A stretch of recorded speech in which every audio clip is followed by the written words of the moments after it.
Alright, g'day guys, how you going? As you can see, we're going to do a little bit of a different review today. It's basically about what's in my camera bag. It's been requested pretty highly over my emails and through Facebook and YouTube, so I wanted to get this out to you. Firstly, let's clear up something. It's not, oh, look at all my gear, I've got all this stuff. It's not anything to do with that. I want you guys to understand that this gear has taken me a hell of a long time to gather over 4 to 5 years just shooting, and it's like any tradesman, okay? You start off as an apprentice with crappy tools, and then you build your way up. Same thing here. I started off with really basic bodies, really basic lenses, all that kind of stuff, and I figured it out as I went, and I got more into it. I got more gear.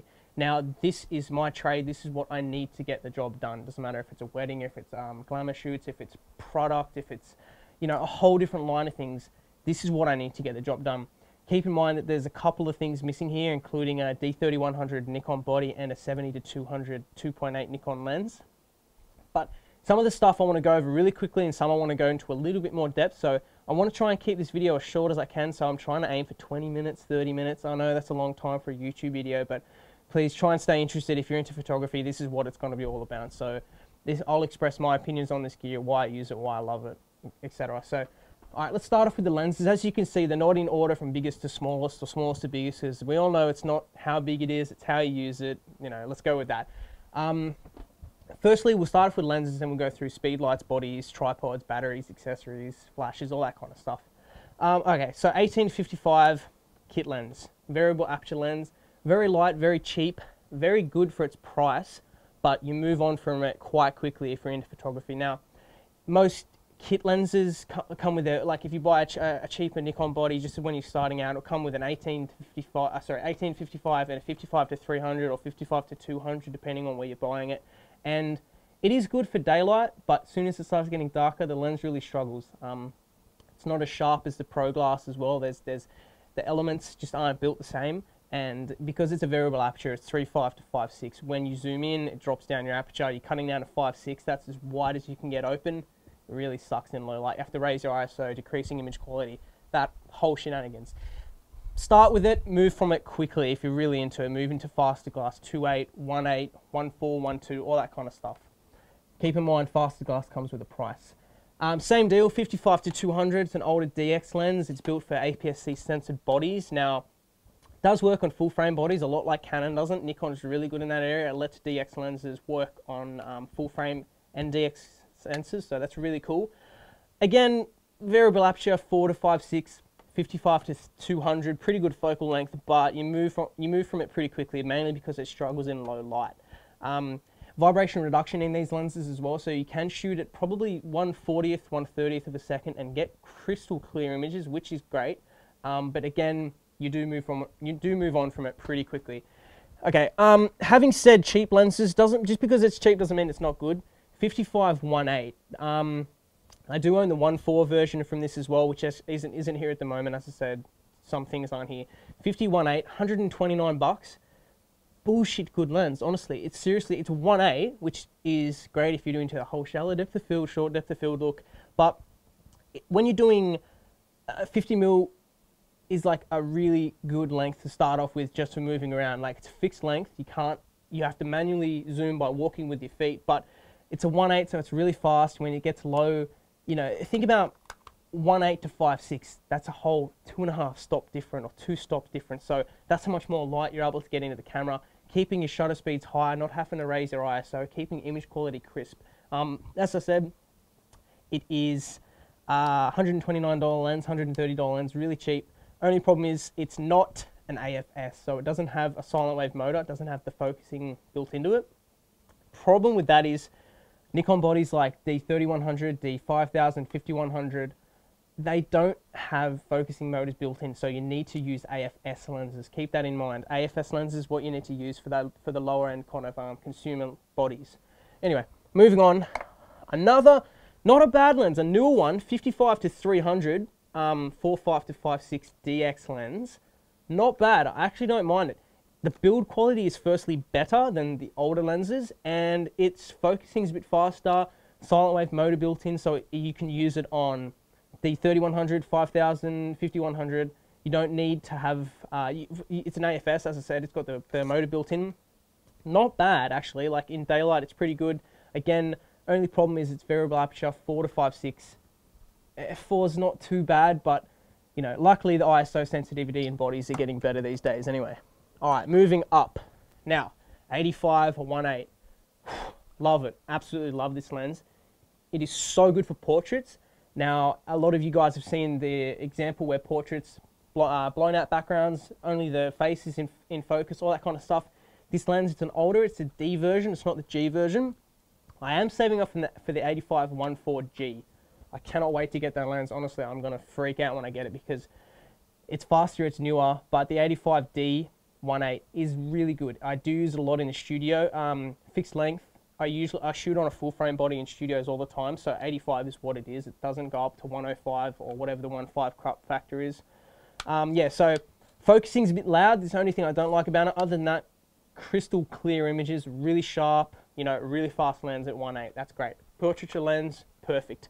Something a bit different, 60mm 2.8 fixed aperture macro lens. I love it, micro as Nikon want to call it. I absolutely love it. I use it for in the studio when babies come in because parents seem to be in love with the eyes of the baby, so I usually use it on babies.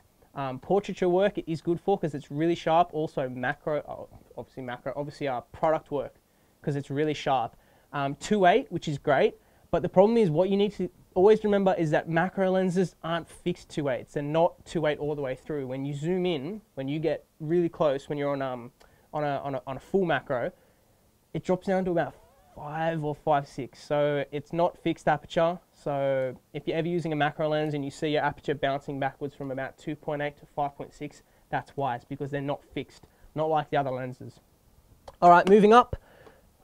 The widest lens, as far as I know, that Nikon make, 14 to 24 2.8. Unbelievable for landscape because it's so wide. Never use it for portraiture. It makes anyone look fat, honestly. You don't use this lens for any kind of portrait work. 2.8 fixed aperture, AFS, no vibration reduction because you're shooting at 14mm. You don't need vibration reduction for that. Nano crystal coated, so it's really, really good for chromatic aberrations and lens flare.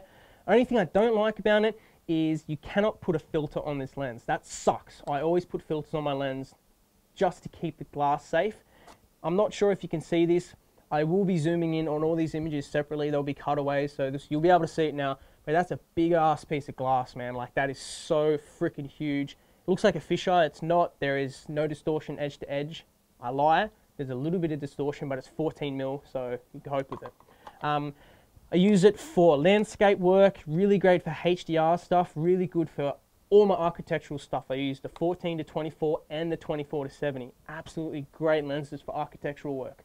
Problem is 14mm. I did a recent video, my past one was all about lens corrections. Now, 14mm, no lens in the world is as sophisticated as our eyes are, so you need to do some sort of distortion correction is what it's usually called. But Lightroom 3 Photoshop handles it amazingly. You pull the vertical trim up and you can pull your image back into it, because if you're shooting buildings, it looks like they're falling over towards you. It's called keystoning in video. There's also lenses called PC lenses, which are perspective control. That's to do with tilt shift work as well as pulling in buildings, making them so they look straight.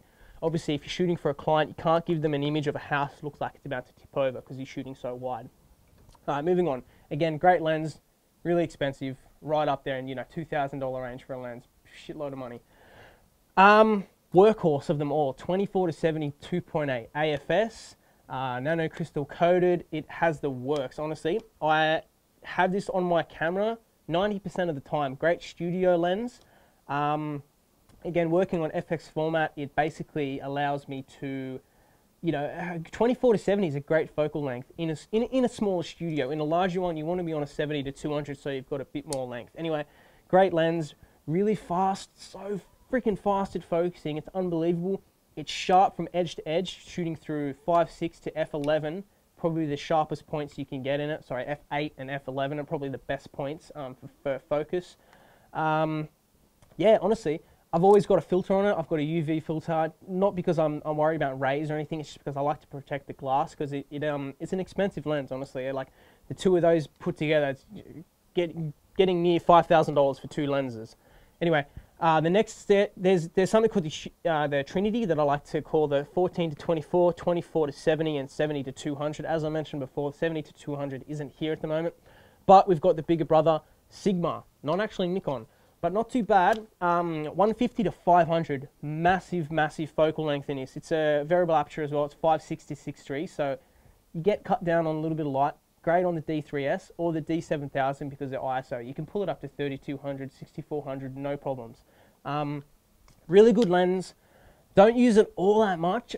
Only if I'm really doing something specific. I might use it as a backup lens at a wedding versus the 70 to 200, but it is bigger, it is heavier, and it's not as fast as Nikon gear. But you know, it is good. Obviously, a 70 to 200 2.8 is completely going to be different than 150 to 500, 5.6 to 6.3 or whatever it is. Anyway, those are the lenses. Some are missing, but that's what I usually use. I kind of split that up into divisions if I'm doing portraiture work, or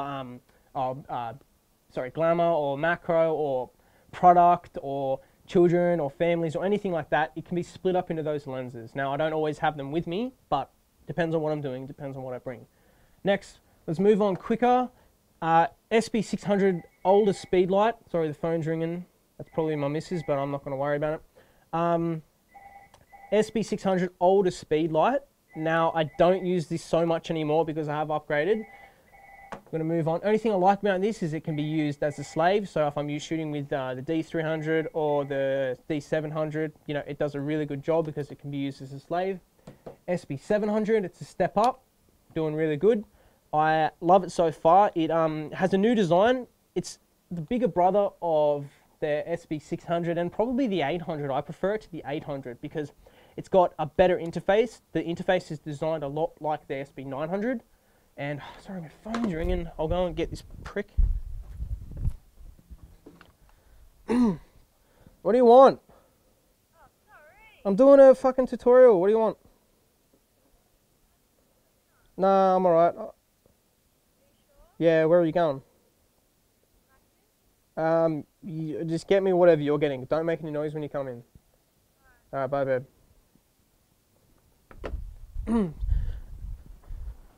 Sorry, guys. Stupid woman. Anyway, what was I up to? Yeah, SB700, really great flash. It works great as a slave as well, and it also works as a master unit, which I love about it as well. So it can control the SB600 and the 900 in the Nikon CLS system. So I've done a video about that previously. Go and check that out. SB900, this is the big boy. This is what I use for any serious event like a wedding or not so much in a studio because I'm using studio lights obviously, but more so this is for weddings and kind of outdoor on location stuff because it's got enough balls to be able to give you that kind of studio look on location without having to buy power packs or anything like that. So yeah, it's great. Again, works. Sorry, excuse me. It works as a remote and a master. Now, they were saying originally that this speed light had problems overheating on continuous use. I've never had a problem with it. Again, it's a whole nother story about that, but these three lights together work really great. I really love the way that Nikon have designed their speed lights because they've got a lot of power. Recycle time is very fast on this, especially when I'm using Energizer batteries. They rechargeables, they work really good. They give me a lot of flash. They probably give me, I'd say, 200 full powered flashes, so 1/1, and that's a lot. You know, that is a lot. I usually be shooting at like quarter power or something like that, so you know I get even more than I get up to 1,000 almost. Rechargeable, come home, good to go the next day. I've got 8 of them, works fine. Again, a couple of different filters. These are, I don't use so much anymore, but circular polarizing filters. If I'm shooting water and I want to cut down reflections, I use these. These are actually Canon. They fit on the Nikon lenses, some of them. So, you know, they work all right. Ooh, Canon, Nikon, who cares? All right, anyway, a couple of different shoes, Nikon shoes. They come for the speed lights. Set them up wirelessly. They work great. Next cool thing, Blackrapid Rs7 Strap. Absolutely freaking love this thing. Didn't think I'd like it at start, but it did a really good job on the weddings because it frees my hands up. Basically, you put it over kind of like a slingshot. You can let it, hangs the camera upside down behind you. Does quite a good job. So, liking that, only use it for weddings. Other than that, I've got the strap on. I take my strap off for, I was going to say strap on then, that would have sounded horrible. I'll take my Nikon straps off for any kind of wedding work and so on. All right, so also Sekonic L358 light meter, using it in any kind of studio situation, not all that often, but when I'm doing serious work where I need to get the lighting precise, as quick as I can, as accurate as I can, I use a light meter. Sekonic, they own at light meters. Honestly, you need a light meter, you go to Sekonic. They will fucking sort you out. Anyway, also power pack for the SB900. Doesn't work on the other two because it doesn't have the inputs at the front, but basically it gives me a supercharge, like 2 second, not even like 1 second recycle time on the SB900 full flash. Fucking awesome, love it. All right, Monopod. I use it sometimes for a little bit of video work with the D7000, but not all that often. One of the more common tripods I'll be using, Manfrotto. Both of my tripods are Manfrotto. This is a 190 XB. All Manfrotto stuff is made in Italy. It's made precise. It is so good. It is so smooth. It is basically warranted for life because they make really good shit. I like it because it's lighter. I use it on location stuff. Only thing I don't like about it is that it's the handles for the release are a little bit small. But other than that, perfect tripod. Now, stepping up to its bigger brother, again, Manfrotto. 055 XB. Yeah, I had to look at the name because I don't walk around knowing exactly what the tripod is. I don't care. It's Manfrotto. It does the job. Anyway, fluid head. This is what I love about this. I use this more when I'm doing video work with the D7000 or D300S, whatever camera I'm using. But yeah, really great tripod. A bit bigger. It's probably 2 stages up from the previous tripod. But yeah, it does an absolutely amazing job. Fluid head is perfect spirit level as well, so I know exactly when I'm centered. Yeah. Great. A bit of a bigger handle as well, so that's awesome. All right, we're flying through this. Okay, so Photics. This is what I use for, this is kind of like a wireless release cable. So when I'm doing time lapses, when I'm doing bulb exposures, if I need to do an exposure for 8 minutes, 10 minutes without overheating the sensor, depending on how long I want to do it for.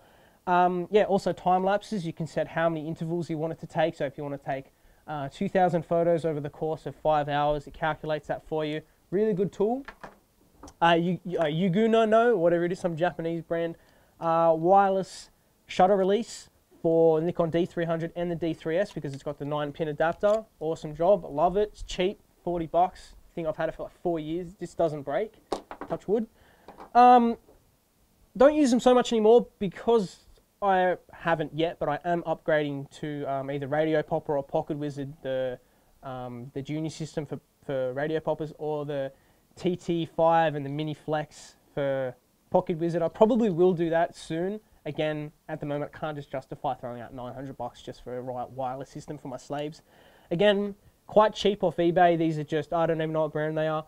Only problem I don't like about them is the batteries sometimes overheat and they seal themselves inside. You can't get them out. And secondly, you've got a sync limit of 1/200th of a second, so that kind of sucks. That's why I like Radio Popper and Pocket Wizard, because you've got high-speed sync all the way up to 1/4000th or 1/8000th of a second, giving you complete control over ambient light and being able to shoot wide open. You can shoot at 2.8 at 1/8000th of a second. That's really, really cool. Again, sync limit, not too bad. Pretty good range, probably about 200 feet. But yeah, they're just for the wireless slaves, not too bad. And that's a trigger as well. SanDisk. I always use their stuff, basically for the CF cards. Never had a problem with them, touch wood. They, I don't know, like they've really, really helped me out. Like I thought I was going to have problems with them when I started because some people didn't like them, but I've always been really good. I always use Extreme 3s, 2 GB, 4 GB, 8 GB. I never go over 8 gig. Usually if I'm shooting a wedding, with the D3S I've got dual slots, but I'll shoot on 2 GB cards and then move them out. Main thing is if I go out and I shoot on a 64 GB card and I've got 5,000 images, 5,000 raw images, if something buggers up with that card, I've lost everything. At least with the 2 GB, I might fill up quicker, but I can back it up. I can throw it back into my bag and I know that they're there. In case something screws up with a card, I don't lose everything. I lose 80. Instead of losing 100% of everything, I might lose 20%. I still have 80% to save my ass with. Anyway, that's just the lens cap for the 24-70. So it's usually off because it is the lens that I use the most, I would have to say. Tripods, done all that kind of crap. Okay, bodies. D3S. Actually, you know what? D3S is last. The thing is a fucking machine, I'll tell you that. D7000, as you can see, I've got the Manfrotto tripod plate on the bottom. Great camera, I haven't had it for that long. Really good with ISO sensitivity. It's a lot like the D3S and the D5100. No, it's probably better than that, but 16.2 megapixels around that area. Optional battery packs. It's got 1080p video shoot for 20 minutes without sensor overheating. All these cameras that have video these days, they've got one problem still, two problems. Microphone inputs, they should be XLR. I get that they can't get it that big, but it should be XLR. And also they've still got rolling shutter, which is when you pull it side to side, everything kind of flows.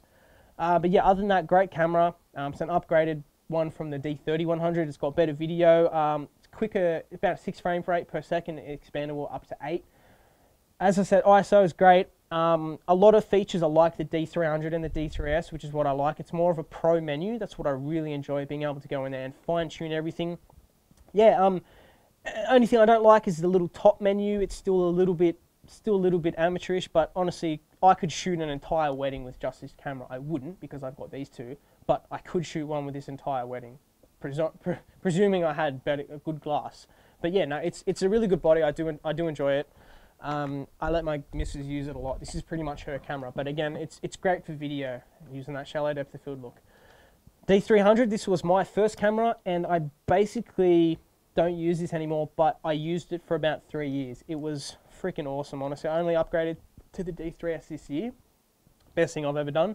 But, you know, it's an older camera, 12.1 megapixels, I think, or 12.2, but honestly, don't ever let megapixels worry you, because if someone goes, oh, it's not 24 or it's not 30 or something like that, tell them to shut up, because unless you're printing on a fucking billboard, it doesn't matter. Megapixels don't mean shit. You need to worry about the sensor, the speed, the writing speed, the ISO sensitivity, the compatibility with lenses that you have. Don't worry about megapixels. It doesn't mean shit. There's photographers in studios that shoot with the old Nikons that are like 5 megapixels, and they're in bloody multi-million-dollar studios. So don't ever let anyone tell you anything about megapixels. Tell them to shut up. Sorry, I got a bit angry there. Anyway, yeah, D300 is great. Got optional battery pack on, mainly because it excels the frame rate to 8 frames a second. It doesn't do video. It's not the D300S, but that doesn't matter. As I was saying, I started off in photography. 90% of my work is photography. Yeah, great layout of the body. Really good the way that I can access the metering. It's a lot like the pro bodies, the cheaper ones. I don't like. You have to go to the menu to change all that kind of crap. Pop-up flash on both the D7000 and the D300. Only reason I use it is for CLS systems. That's awesome. That is really cool. I've never used it for anything else because it gives you terrible red eye. But they are the pop-up flash command. The pop-up flash acts as a commander for the CLS system. Sorry, I'm getting bloody tongue twisted here. Anyway, yeah, D300 great camera. D7000 great camera as well. All right. D3S, this thing is my life. It was the best upgrade that I ever got. The ISO sensitivity is what makes it. Honestly, I can shoot in almost pitch blackness. I can shoot easily at 6400, 12,800 ISO, presuming I'm in RAW, and I can seriously have usable images for clients that they would never know. 12,800 ISO. Think about that. That is, God, that's like 5 stops or 6 stops that you're saving from when you used to be able to shoot at like 1,000, and that would be too much. So it's honestly the best thing I've ever upgraded to. It doesn't have a pop-up flash because Nikon will think, okay, if you buy this camera, you're going to have an SB900 or a 700 to act as a commander anyway, which I do, so it doesn't matter. 9 frames a second, really fast. That is unbelievable. 11 frames a second in DX crop mode. It can use all the DX lenses. 720p video. It's got a max out of 5 minutes, so I don't use that all that often. I'll use the D7000 now, but it's not bad if I'm on the spot. It works seamlessly with all the lenses. It's got, because the focusing motor is built into this body, I can use the older D lenses, the G lenses, ones that don't have AFS, so that's fine. Yeah, what else has it got? As I said, the ISO is probably the thing that makes it, but the build quality of it, the actual ergonomics, fits into my hand perfectly. I couldn't get a better feeling camera if I designed it from scratch myself. Not that I have the knowledge to do that, but I couldn't design it better myself. Fully weather sealed from left to right, up to down. Anything you can do on this camera it's honestly, it's built for a war zone. fucking Iraq at the moment. I could go in there and throw this at people as a weapon, and this would win. I cannot express how much this camera means to me. If anyone ever tried to take it off me, I would, I don't know, I'd turn into something that I'm not. Because honestly, it means the world to me. But best camera I've ever shot with, and I can't imagine what they're going to bring out next. I don't know how they can top this besides the video that I don't really care about. But yeah, long time upgrade. Depending where you go, this body can range from $6,000 to $10,000. So I'm not going to say how much I paid for it, but all I know is a lot of money. Because I bought this, the 24 to 70 and the 14 to 24 to 8 at the same time. It costs a lot of money. But anyway, this has been my review. Everything here is what I've got, except I've got a little bit more that I haven't got here, so I apologize for that. But I hope this has helped in some way. If you've got any questions, let me know. I honestly just wanted this video to be so you guys can go, oh, okay, so he uses that lens for portraiture, he uses that lens for product, he uses that lens for, he uses that flash for event photography, for wedding photography, he uses primary bodies, he uses seconds and duplicates and backups, he uses extreme discards, all that kind of stuff. I just really hope this is like some information that you can put together. I've been talking at the speed of light because I want to try and keep this down. But anyway, peace out, guys. Love you. Thanks so much for watching. Bye.